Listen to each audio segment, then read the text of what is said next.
जय हिंद दोस्तों, आपके अपने channel NCS academy YouTube channel पर आप सभी को बहुत बहुत स्वागत करते हैं। आज हम पढ़ने वाले हैं क्लास 10th का साइंस। चैप्टर का नाम है रासायनिक अभिक्रियाएं एवं समीकरण। इसका जो थ्योरी वीडियो है वो हम लोग कंप्लीट कर लिए हैं, यानी थ्योरी पढ़ के हम लोग समाप्त कर दिए हैं। आज के इस वीडियो में हम लोग पढ़ने वाले हैं इस चैप्टर से जो मोस्ट 25 ऑब्जेक्टिव प्रश्न बनने वाले हैं, उन सभी प्रश्नों को हम लोग इस वीडियो में देखेंगे। तो अगर आप थ्योरी का वीडियो नहीं देखे हैं तो आप सभी से निवेदन है कि प्लीज़ थ्योरी का वीडियो देख लीजिएगा, प्लेलिस्ट में ऐड कर दिया गया है। तो आज के वीडियो में हम लोग पढ़ेंगे 25 ऑब्जेक्टिव प्रश्न। तो चलिए क्लास को करते हैं हम लोग शुरू। एक एक प्रश्न जो है आपके एग्ज़ाम के दृष्टिकोण से बहुत ही महत्वपूर्ण है। हम लोग छांट के बीबीडी जो आपका बुक है वहाँ से क्वेश्चन को अरेंज किए हैं। तो चलिए क्लास को करते हैं शुरू। आप सभी से फिर से बोल रहे हैं एक एक प्रश्न को ध्यान से देखिएगा। तो चलिए चलते हैं, हमारा आज का पहला प्रश्न क्या है उसके बारे में हम लोग देखते हैं। तो देखिए, सबसे पहले हम लोग समझेंगे ये जो है एनसीएस एकेडमी जो आपका चैनल है, वहाँ पर ये वीडियो आपको डेली देखने को मिलता है। तो प्लीज़ चैनल को आप लोग सब्सक्राइब ज़रूर करके रखिए। हर एक दिन एक न एक वीडियो आपके एग्ज़ाम के लेकर बहुत ही अच्छे तरीके से समझाया जाता है और अच्छे से एक वीडियो डेली मिल जाता है। तो चलिए समझते हैं हम लोग रासायनिक अभिक्रिया एवं समीकरण का जो टॉप 25 ऑब्जेक्टिव प्रश्न है, इसमें पहला प्रश्न क्या बोल रहा है उसको समझिएगा। तो देखिए, बहुत ही आराम से हर एक क्वेश्चन को पढ़ना है। चलिए देखिए, बोला है कि रासायनिक अभिक्रिया क्या है। जो रासायनिक अभिक्रिया है वो क्या है। आप लोग सबसे शुरू में ही पढ़े थे चैप्टर में कि रासायनिक अभिक्रिया क्या होता है। पढ़े होंगे कि जब दो या दो से अधिक पदार्थ मिलकर एक नए पदार्थ का निर्माण करता है, उसी को क्या बोलते हैं, तो रासायनिक अभिक्रिया बोलते हैं। चलिए ऑप्शन को देखते हैं। क्या केवल भौतिक परिवर्तन होता है रासायनिक अभिक्रिया में, या फिर नए पदार्थ बनने की प्रक्रिया होता है, या केवल रंग में परिवर्तन होता है, या केवल गैस बनना होता है। तो बताइए कि इसका सही उत्तर हम लोग क्या लगा दें। तो आप सब बोलेंगे कि जो रासायनिक अभिक्रिया होता है वो होता है, यहाँ पर नए पदार्थ का क्या होता है मेरे भाई, तो नए पदार्थ का निर्माण होता है। यानी नए पदार्थ का क्या होता है, तो निर्माण होता है। यानी ऑप्शन नंबर बी को बिल्कुल सही टिक करेंगे। चलिए इसका व्याख्या भी हम लोग लेकर आए हैं। बहुत ही बोले कि क्लास में मज़ा आने वाला है, तो मज़ा आने वाला है। अगर व्याख्या हम लोग सही करते जाएंगे तो समझिए कि एक भी क्वेश्चन अगर इस चैप्टर से एग्ज़ाम में बना तो छूटेगा नहीं। चलिए व्याख्या बोल रहा है कि जब दो या दो से अधिक पदार्थ मिलकर आपस में क्रिया करके नया पदार्थ बनाते हैं तो इसे क्या बोलते हैं मेरे भाई, तो इसी को बोलते हैं रासायनिक अभिक्रिया, जो कि आपको पढ़ाया भी गया था पहले। चलिए हमारा पहला प्रश्न कंप्लीट हुआ। चलते हैं अब दूसरा क्वेश्चन क्या बोल रहा है समझिएगा, बहुत ही आराम से पढ़िए। बोला है कि निम्न में से कौन रासायनिक अभिक्रिया का उदाहरण है। यानी आपके पास 4 ऑप्शन दिया गया है, इनमें बताना है कि कौन रासायनिक अभिक्रिया का उदाहरण है। पहला बोला है बर्फ़ का पिघलना, दूसरा ऑप्शन है पानी का उबलना, और तीसरा है जो लोहे में जंग लगना, और ऑप्शन डी बोल रहा है नमक का घुलना। तो सबसे पहले ऑप्शन को ध्यान से देखिए। अगर बर्फ़ पिघल रहा है तो क्या बर्फ़ पिघलने के बाद कोई नया पदार्थ बनेगा, तो बोलेंगे कोई नया पदार्थ नहीं बनेगा। क्या पानी उबल जाएगा तो कोई नया पदार्थ बन जाता है, तो बोलेंगे नहीं। क्या लोहे में जंग लगेगा तो नया पदार्थ का निर्माण होगा कि नहीं होगा, तो बोलेंगे जी बिल्कुल होगा। यानी इसका ऑप्शन नंबर कौन लगा देंगे, तो ऑप्शन नंबर सी बिल्कुल सही लगा देंगे मेरे भाई। नमक का घुलना तो होगा नहीं, फिर से हम लोग नमक प्राप्त कर सकते हैं, यानी वो भौतिक परिवर्तन हो जाएगा। तो रासायनिक अभिक्रिया क्या हो जाएगा, तो लोहे में जंग लगना। चलिए हम लोग तीसरा, चलिए व्याख्या भी देख लेते हैं, व्याख्या छोड़ना नहीं है, देख लेते हैं साथ में। बोला लोहे में जंग लगना एक रासायनिक अभिक्रिया है। लोहे में जंग लगना एक रासायनिक अभिक्रिया है जिसमें लोहे की सतह पर नया पदार्थ जिसको बोला जाता है जंग बनता है। ये आपको दिखाई दे रहा है, लोहे पर जो जंग है वो एक नया पदार्थ है। चलिए तीसरा नंबर सवाल की बात करते हैं मेरे भाई। तो तीसरा बोल रहा है कि रासायनिक समीकरण को संतुलित करना किस नियम पर आधारित है। आपको जब हम पढ़ा रहे थे तब बताए थे कि रासायनिक समीकरण को संतुलित करने के लिए एक नियम है, उन नियम को याद रखिएगा। तो बताइए कि वह कौन सा नियम है। तो आप सब पढ़े हैं कि द्रव्यमान संरक्षण का नियम है। क्या है? तो द्रव्यमान संरक्षण का नियम है। और ये कौन दिए थे? तो ये दिए थे एंटोनी लेवोजियर ने दिए थे। किसने दिए थे? तो एंटोनी लेवोजियर ने दिए थे। दिए थे कि नहीं दिए थे? बोलेंगे बिल्कुल सर, बिल्कुल दिए थे। तो एंटोनी लेवोजियर ने दिए थे, ये भी आपको याद रखना है। चलिए इसका व्याख्या देख लेते हैं हम लोग। तो व्याख्या में बोला है कि रासायनिक समीकरण को संतुलित करना द्रव्यमान संरक्षण नियम पर आधारित है। बोला गया था, यस बिल्कुल। चलिए आगे आपसे चौथा प्रश्न क्या बोला है मेरे भाई, बहुत आराम से पढ़िए। बोला कि द्रव्यमान संरक्षण का नियम किसने दिया। अभी ही आपको बताया द्रव्यमान संरक्षण का नियम किसने दिया। क्या डाल्टन ने दिया, रदरफोर्ड ने दिया, लेवोजियर ने दिया या मेंडलीव ने दिया। तो बोलेंगे कि लेवोजियर ने दिया, यानी ऑप्शन नंबर सी की ओर हम लोग चलेंगे। चलिए अगला प्रश्न के बात करते हैं हम लोग। अगला है 5वां नंबर सवाल। देखिए 5वां नंबर सवाल क्या बोला है, बहुत आराम से देखिएगा। बोला है कि रासायनिक अभिक्रिया के दौरान कौन सा परिवर्तन हो सकता है। जो रासायनिक परिवर्तन होगा उसमें कौन सा परिवर्तन होगा, ये आपसे पूछ रहा है। क्या रंग में परिवर्तन होगा, या गैस का निकलना होगा, या अवक्षेप का बनना होगा, या उपर्युक्त सभी हो जाएगा। समझिए पहले बात को, रासायनिक अभिक्रिया के दौरान कौन सा परिवर्तन हो सकता है। तो बताए थे कि जब रासायनिक अभिक्रिया होगा तो उसमें बहुत सारे परिवर्तन होता है, वो आपको देखने को मिलेगा। तो वहाँ बताए थे कि रंग में भी परिवर्तन होगा, गैस का निकलना भी होगा, और भी बताए थे गंध में परिवर्तन होगा, अवक्षेप का बनना होगा। यानी मेरे भाई ऑप्शन नंबर डी की ओर चलेंगे हम लोग। ये सारी बात रासायनिक अभिक्रिया के दौरान घटित होती है।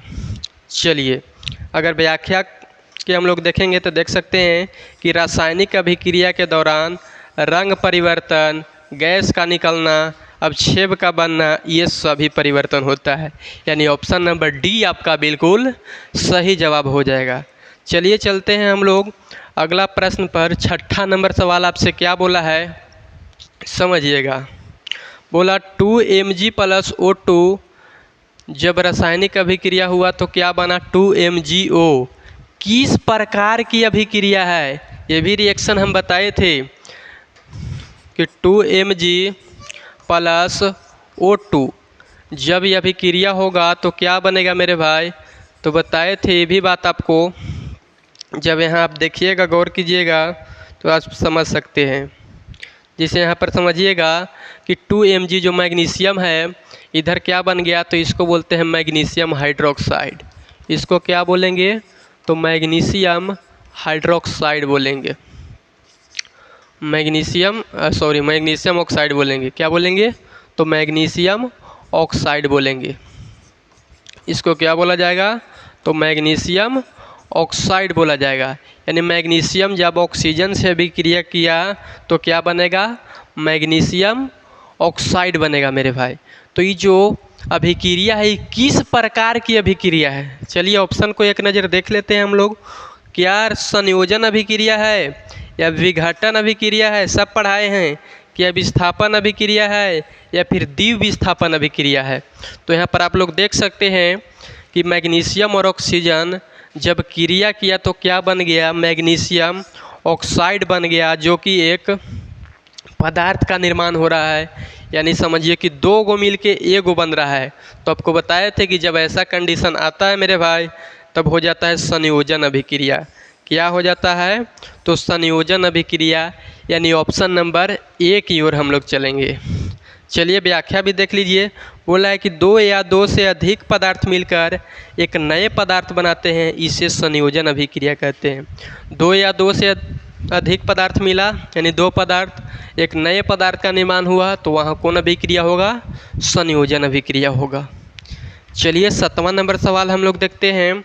7वां नंबर सवाल क्या बोला आपसे, समझिए। CaO प्लस H2O CaOH दी होल टू किस प्रकार की अभिक्रिया है? सिर्फ आपको बताना है कि किस प्रकार की अभिक्रिया है। ये भी रिएक्शन बताया गया है। जैसे यहाँ पर देखिए CaO है और H2O है यानी जल है, जब मिला था CaOH दी होल टू यानी इसको में जल वहाँ पर मिल गया है। यहाँ पर जल नहीं है लेकिन वहाँ पर जल है। तो इस प्रकार की अभिक्रिया को कौन मतलब किस अभिक्रिया का नाम देंगे? तो देखिए यहाँ भी दो पदार्थ मिल रहा है, दो या दो से अधिक पदार्थ मिलता है और एक नए पदार्थ का निर्माण करता है। तो बताए थे कि जब ऐसा कंडीशन होगा तो चुपचाप कौन लगा देंगे? तो संयोजन अभिक्रिया लगा देंगे। बोला है व्याख्या में कि जब दो पदार्थ मिलकर एक नया पदार्थ बनाते हैं तो यह संयोजन अभिक्रिया होती है। होती है कि नहीं होती है? बोलेंगे बिल्कुल होती है। चलिए हम लोग चलते हैं 8वां नंबर सवाल पर। देखिए 8वां नंबर सवाल क्या बोला है, गौर कीजिएगा इधर। बोला है CaCO3 जब अभिक्रिया हुआ तो क्या बना? दो गो अलग अलग पदार्थ में टूट गया यानी CaO प्लस CO2। बोला है कि किस प्रकार की अभिक्रिया है, मतलब ऐसा रिएक्शन हम लोग किस प्रकार के अभिक्रिया में पढ़ते थे मेरे भाई कि CaCO3 कैल्शियम कार्बोनेट है, जब इसको गर्म किया गया तो CaO और CO2 यानी कार्बन डाइऑक्साइड गैस में टूट गया। तो आपको बताए थे कि जब एक पदार्थ दो या दो से अधिक पदार्थों में टूट जाता है तो इसको विघटन अभिक्रिया बोलते हैं। क्या बोलते हैं? तो विघटन अभिक्रिया बोलते हैं। यानी ऑप्शन नंबर बी की ओर हम लोग चलेंगे। बोला है कि एक यौगिक टूटकर दो या दो से अधिक पदार्थ बनने की अभिक्रिया को क्या बोलते हैं? तो बोलेंगे मेरे भाई कि विघटन अभिक्रिया बोलते हैं। यानी ऑप्शन नंबर बी आपका इस सवाल का सही उत्तर हो जाएगा। चलिए 9वां नंबर सवाल को हम लोग समझते हैं, समझिएगा। Zn प्लस CuSO4 जब दोनों अभिक्रिया किया तो ZnSO4 प्लस Cu। बोला है कि किस प्रकार की अभिक्रिया है, जब ऐसा हो रहा है तो यह किस प्रकार की अभिक्रिया है ये आपको बताना है। ऑप्शन में देख लीजिए, संयोजन अभिक्रिया है कि विस्थापन है कि द्विविस्थापन विस्थापन है कि विघटन है। तो समझिए पहले बात को। यहाँ पर Zn है, यहाँ पर क्या है, यहाँ पर समझिए, यहाँ पर Zn है कि नहीं? यहाँ पर Zn अकेला है, लेकिन जब उस साइड देखेंगे आप लोग अभिकारक में प्रतिफल में, तो यहाँ पर जब देखेंगे तो Zn के साथ SO4 यहाँ से यहाँ आके क्या हो गया? तो जुड़ गया कि नहीं जुड़ गया? यानी यहाँ Zn अकेले है लेकिन वहाँ अकेले नहीं है। जब यहाँ देखेंगे तो Cu तो बच गया, SO4 इसके साथ चल गया और Cu यहाँ अकेले। जब ऐसा विस्थापन होता है मतलब एक दूसरे को क्या कर दिया? तो विस्थापित कर दिया। एक दूसरे को क्या कर दिया? यहाँ पर तो विस्थापित कर दिया और यहाँ पर एक अकेले बच गया। जब ऐसा होगा तो उसे क्या बोलेंगे? विस्थापन अभिक्रिया बोलेंगे। जब एक में विस्थापित होगा तो क्या बोलेंगे? विस्थापन अभिक्रिया। व्याख्या देखिए, जब अधिक क्रियाशील तत्व कम क्रियाशील तत्व को उसके यौगिक से बाहर निकाल देते हैं, इसी को क्या बोलते हैं? तो इसी को बोलते हैं विस्थापन अभिक्रिया। यानी ऑप्शन नंबर कौन सही हो जाएगा? तो ऑप्शन नंबर कौन सही हो जाएगा? तो ऑप्शन नंबर बी आपका बिल्कुल सही जवाब होगा। चलिए अगला समझते हैं हम लोग 10वां नंबर। देखिएगा 10वां सवाल क्या बोला है आपसे, समझिए इसको अच्छे से।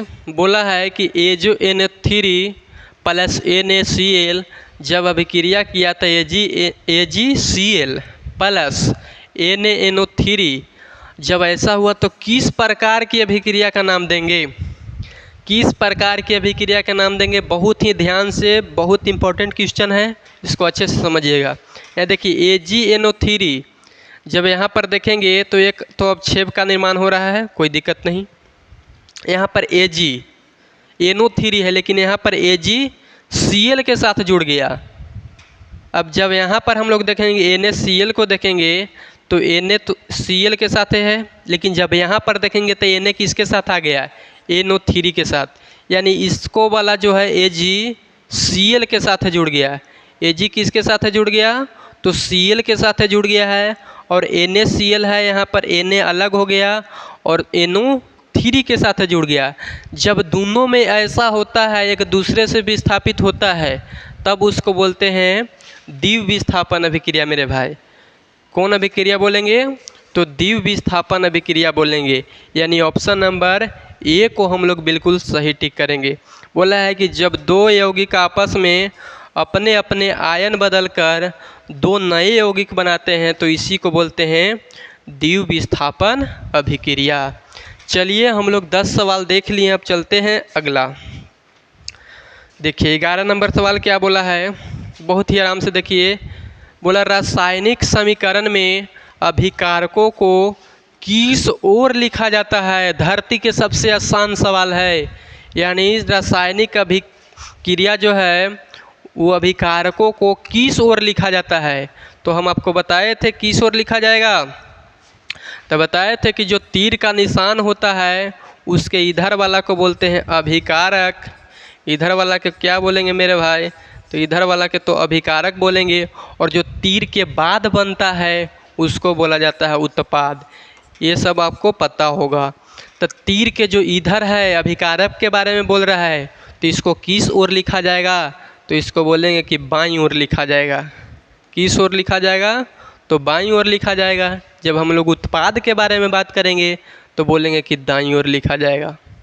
किस ओर लिखा जाएगा, तो बोलेंगे दाईं ओर लिखा जाएगा। यहाँ तक आपको क्लियर है कि नहीं है, बिल्कुल क्लियर होगा मेरे भाई। यहाँ पर जब आप देखिएगा ऑप्शन को तो समझ में आएगा।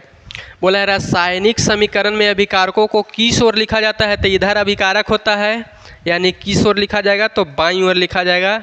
ये अभिकारक है और ये क्या है, तो उत्पाद है। अभिकारक को बाईं ओर और उत्पाद को दाईं ओर। चलिए आगे हम लोग समझते हैं।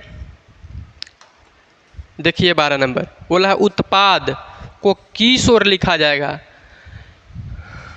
अभिकारक के बाईं ओर, और उत्पाद को कहाँ लिखा जाएगा, तो दाईं ओर लिखा जाएगा। वहाँ पर आप देख सकते हैं।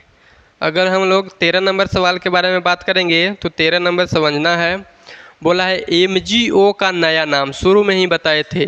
MgO का नया नाम क्या होगा, तो बोलेंगे कि मैग्नीशियम ऑक्साइड हो जाएगा। क्या हो जाएगा मेरे भाई, मैग्नीशियम ऑक्साइड हो जाएगा। अब बताइए कि मैग्नीशियम ऑक्साइड किस ऑप्शन में लिखा गया है, तो ऑप्शन नंबर ए में ही दिखाई दे रहा है। क्या, तो मैग्नीशियम ऑक्साइड। जब मैग्नीशियम ऑक्सीजन जुड़ेगा, जब मैग्नीशियम में ऑक्सीजन जुड़ेगा उसी को क्या बोलेंगे, मैग्नीशियम ऑक्साइड बोलेंगे। अगला देखिए 14 नंबर सवाल समझिएगा, पढ़िए। बोला रासायनिक अभिक्रिया में गैस निकलने का संकेत है। सिर्फ क्वेश्चन को पढ़िए, अपने आप सोल्व होगा। रासायनिक अभिक्रिया में गैस निकलने का संकेत क्या है। ये जो दिखाई दे रहा है यहाँ से जो गैस निकल रहा है, इसका संकेत क्या है। संकेत क्या, रंग बदलना या बुलबुले बनना या गंध आना या प्रकाश का निकलना। ऐसा क्यों हो रहा है कि मतलब गैस निकलने का संकेत दे रहा है, तो ऐसा इसलिए होता है कि इसका जो संकेत होता है मेरे भाई, रासायनिक अभिक्रिया में बुलबुले बनना गैस निकलने का संकेत देता है। तो किस ऑप्शन में है, आप लोग देख सकते हैं। रासायनिक अभिक्रिया में बुलबुले बनना गैस निकलने का संकेत देता है, तो किसका संकेत देगा, तो बुलबुले बनना का। गैस निकलने का संकेत क्या देगा, बुलबुले बनना। जब बुलबुला बन रहा है तो समझिए कि रासायनिक अभिक्रिया से गैस निकल रहा है। चलिए हम लोग देखते हैं आगे 15 नंबर सवाल समझिएगा। बोला संतुलित समीकरण, जो संतुलित रासायनिक समीकरण में दोनों ओर किसकी संख्या समान होती है। हमने बताया था संतुलित करने के लिए कि दोनों तरफ परमाणुओं की संख्या समान होना चाहिए। यानी कि कहने का मतलब है हमको कि जो अभिकारक होगा और जो प्रतिफल होगा, जो अभिकारक होगा और जो प्रतिफल होगा, दोनों तरफ क्या होना चाहिए, तो परमाणुओं की संख्या मेरे भाई बराबर होनी चाहिए। तो इसका सही उत्तर क्या लगाएंगे, तो ऑप्शन नंबर बी लगाएंगे। संतुलित रासायनिक समीकरण में दोनों ओर परमाणुओं की संख्या क्या होना चाहिए, तो समान होना चाहिए। चलिए आगे चलते हैं हम लोग। तो आगे आएंगे तो देखेंगे 16वां नंबर सवाल से भेंट मुलाकात हो जाएगा आपको। तो पढ़िए क्या बोला है, बहुत आराम से समझिए। बोला है Fe+CuSO4 जब रिएक्शन किया तो FeSO4+Cu में परिवर्तित हो गया, तो कौन अधिक क्रियाशील है, कौन अधिक क्रियाशील है। जब यहाँ देखेंगे तो ये कैसा है, तो नीला विलयन है। और जब लोहा के साथ Fe के साथ अभिक्रिया किया तो कैसा हो गया, तो हरा विलयन होगा। और यहाँ पर तांबा अलग हो गया। जब ऐसा होता है तो इसमें पूछ रहा है कि अधिक क्रियाशील कौन है, जो विस्थापित कर देता है। तो अधिक क्रियाशील क्या होगा, तो आप लोग बताइएगा कि अधिक क्रियाशील क्या होगा, तो Fe हो जाएगा। अगर हम लोग व्याख्या देखेंगे तो बोला है कि Fe जो लोहा है तांबे की तुलना में अधिक क्रियाशील है, इसलिए वह Cu को यानी कॉपर को उसके यौगिक से विस्थापित कर देता है। यानी कौन कर देता है विस्थापित, तो Fe कर देता है, यानी लोहा कर देता है। चलिए हम लोग आगे बढ़ेंगे। 17 नंबर सवाल को देखिए। बोला है सूर्य के प्रकाश में AgCl का विघटन किस प्रकार की अभिक्रिया है। यानी सूर्य के प्रकाश में AgCl का जो विघटन होता है ये किस प्रकार की अभिक्रिया है। तो सूर्य के प्रकाश में जब AgCl का विघटन होगा तो इसी को बोलेंगे क्या, तो प्रकाशीय विघटन।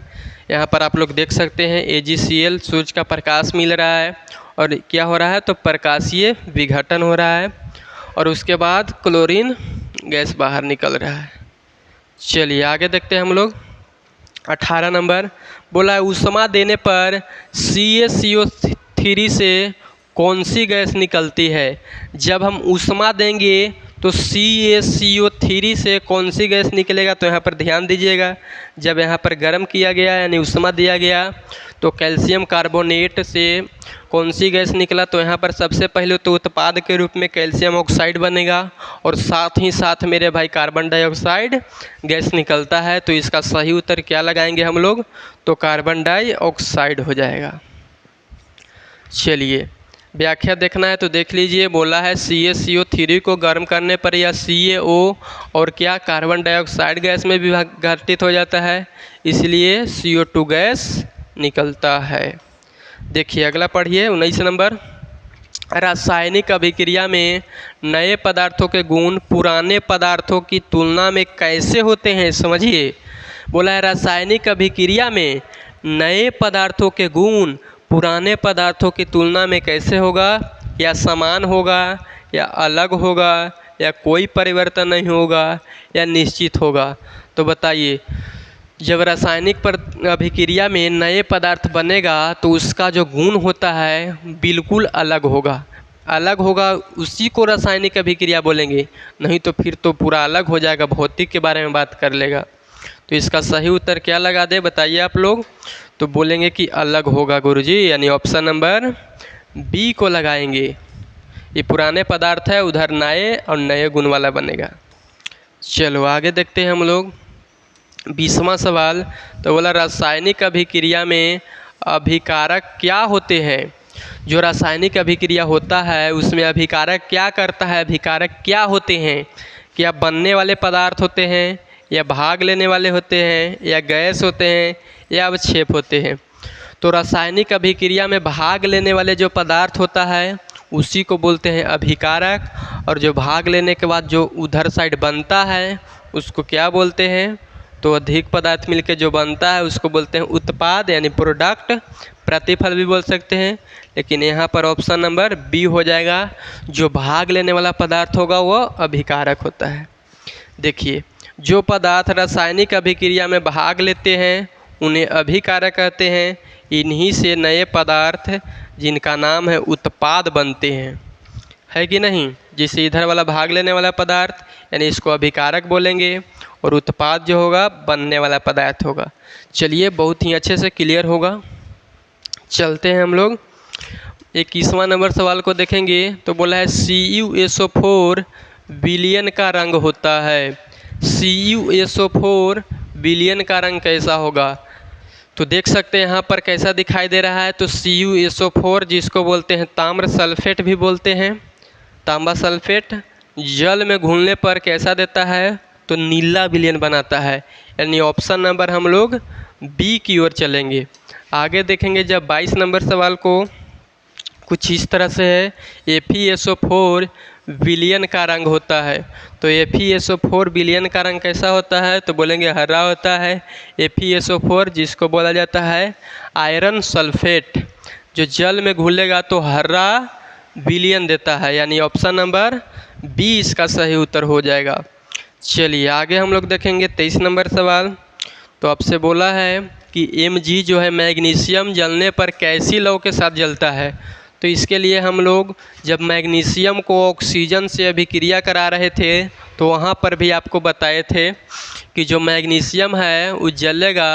तो जो मैग्नीशियम के रिबन को जलाए थे तो बताए थे कि मैग्नीशियम जलने पर चमकीले सफ़ेद लौ के साथ जलती है। यानी ऑप्शन नंबर बी इसका सही उत्तर लगाएंगे। इसका कारण भी देख सकते हैं, मैग्नीशियम जलने पर अत्यधिक चमकीली सफ़ेद लौ देता है, जिसे मैग्नीशियम रिबन प्रयोग द्वारा देखा जा सकता है, आपको दिखाए भी थे। चलिए 24 नंबर सवाल हम लोग देखेंगे। तो देखिए क्या बोला है, बोला कि रासायनिक अभिक्रिया में तीर का अर्थ है। यानी जो रासायनिक अभिक्रिया हम लोग करते हैं उसमें जो ये तीर है इसका अर्थ क्या होता है। तो जो तीर का अर्थ क्या होता है मेरे भाई, तो तीर का अर्थ यह बताता है कि उत्पाद किस ओर बन रहा है। तो उत्पाद बताता है क्या, प्रोडक्ट बताता है।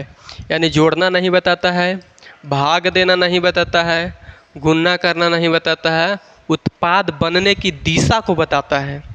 चलिए हम लोग आज के लास्ट सवाल देखते हैं। ये कोई सवाल नहीं है, सिर्फ हम लोग ऐसे लिख लिए थे। बोला है चैप्टर 1 का मुख्य विषय क्या है। तो चैप्टर 1 में हम लोग क्या पढ़ रहे हैं तो रासायनिक अभिक्रिया एवं समीकरण। अध्याय 1 में शामिल प्रमुख बिंदु कौन कौन है फिर से आप लोग देख लीजिएगा। अगर याद नहीं है तो रासायनिक अभिक्रिया की परिभाषा को फिर से देख लेना है, एक बार एक नज़र देख लेंगे। बोला है दूसरा रासायनिक अभिक्रिया के प्रकार को भी समझ लेंगे। फिर है रासायनिक समीकरण को भी समझ लेना है एक बार। और क्या है तो रासायनिक समीकरण को संतुलित करना क्यों आवश्यक है, कौन कौन विधि है उसको भी देख लेंगे। द्रव्यमान संरक्षण का नियम को भी देख लेंगे एक नज़र। चलिए तो आज का हमारा 25 सवाल समाप्त हो गया। तो आप लोग कमेंट में एक बात ज़रूर लिखिएगा कि हम लोग जो आज 25 सवाल लेकर आए, जो आप 25 सवाल हम लोग लेकर आए, इसमें से आप कितने प्रश्न को सही कर पाएँ ऊपर में लिख दीजिएगा और नीचे में टोटल 25 लिखा रहेगा। उसमें कितने सवाल सही किए हैं आप बिल्कुल ही अपना मन से लिखिएगा, ऐसा ना है कि बढ़ा चढ़ा कर लिख देना है। तो आज का हमारा 25 सवाल समाप्त हो गया। अगर आप सभी को इस वीडियो से कुछ ना कुछ हेल्प मिला तो प्लीज़ चैनल को सब्सक्राइब कीजिए और वीडियो को लाइक कीजिए और दोस्तों के साथ शेयर कीजिए। तो फिर मिलेंगे हम लोग अगली नई वीडियो में। आप सभी को वीडियो देखने के लिए बहुत बहुत धन्यवाद।